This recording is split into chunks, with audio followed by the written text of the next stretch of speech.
the reason that I believe that this guy did what he did, above all other reasons, is that he was looking to basically become another John Hinckley. You know, he wanted the attention without question. But I also think that this is the guy who they just caught. This is the guy that they caught, and this is him giving an interview a little less than 2 years ago. Okay. Tell me who you are and why are you here? I'm 56 from the U.S. From North Carolina originally, so live in Hawaii now. So flew all the way from Hawaii here. So the question as far as why I'm here, to me, you know, a lot of the other conflicts are gray, but this conflict is definitely black and white. This is about good versus evil. This is a storybook, you know, any movie we've ever watched, this is definitely evil against good. I mean, we're battling a situation here where, you know, the Ukrainians and the rest of the world are caring and kind and generous and unselfish and take care of one another. And it's just a matter of, you know, we need to stand up for that. That is the most important thing in the world, is just to show human beings that we're kind and we're caring and that we take care of one another and that the world is united so that we feed each other and make sure that, you know, we all move forward as one collective whole unit.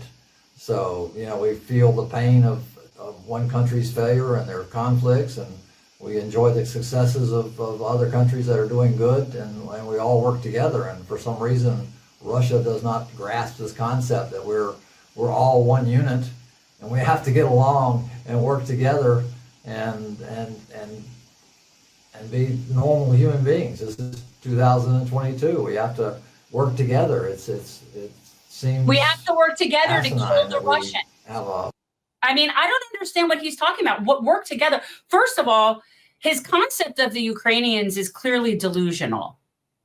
Like, that's not, Ukrainians are not like the peace-loving people that he's making them out to be.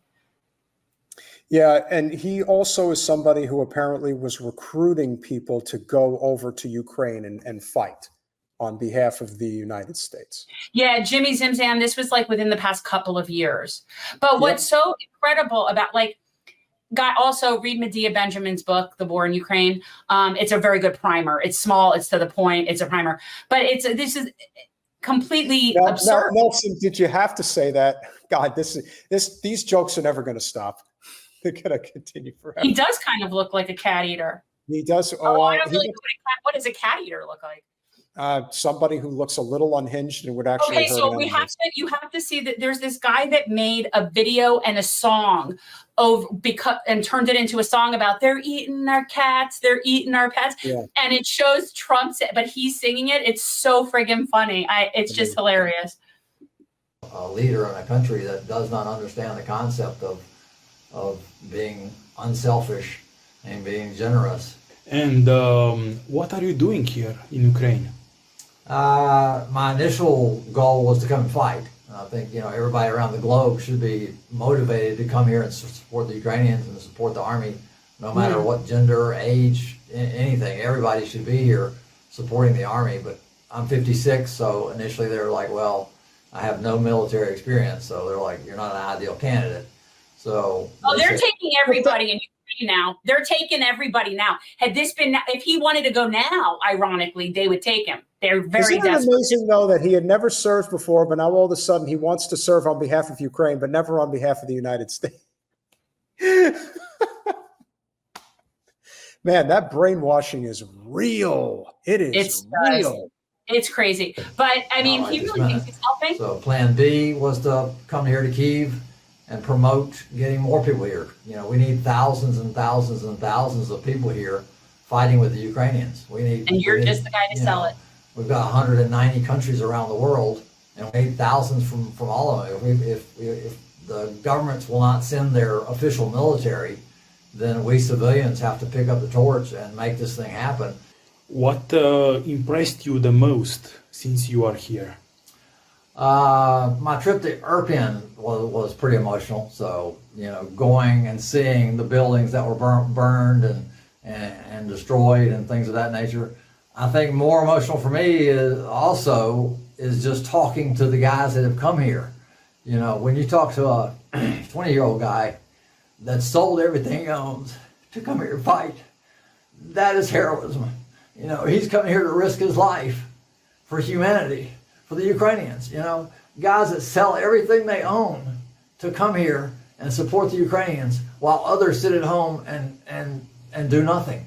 You know, it's totally mind-blowing how we have this divide of people that are selfless and courageous and wonderful and willing to sell everything they own to come here and support, keep people from getting killed. So you are working with the International Legion.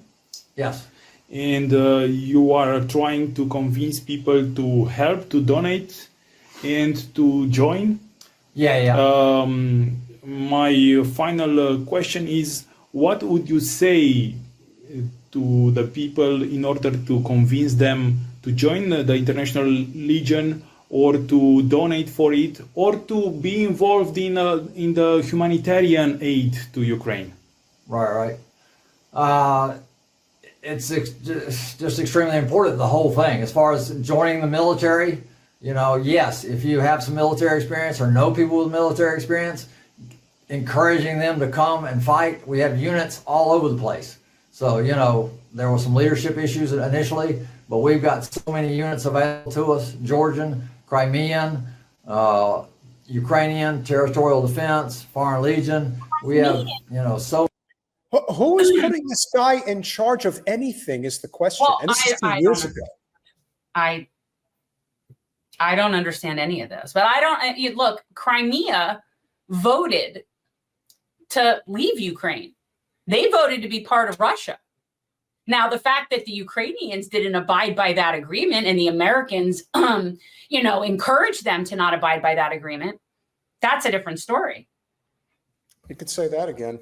I mean, this is this is absurd, this guy. So he's killing Trump because of the war in Ukraine. But I don't understand, but the Democrats are part of it. Like, why Trump? Well, they fear that if Trump gets back in again, that he's actually going to end the war, get the kudos for it, but also screw BlackRock in the process. You see, this is all about money and because power. Ukraine is already done. That's done. The Not land yet. that Russia got, Ukraine is never getting it back. Never. They're never getting it back. Unless you want World War III. Do you want World War III? Still won't even.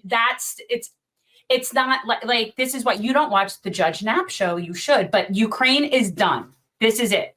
And all they're doing is just using more and more Ukrainians to kill them off. That's it. And they're never getting their land back. They're only going to lose more land. Their incursion is nothing more than a pinprick to Russia. And they're screwed. Ukraine is done. They're going to be what's left, what they call a rump state. There's going to be nothing left there. And that serves them right, because the people that are now part of Russia actually voted to be part of Russia in the first place. So as somebody who supports the idea of self-determination, you've got to recognize that those people wanted to be part of Russia.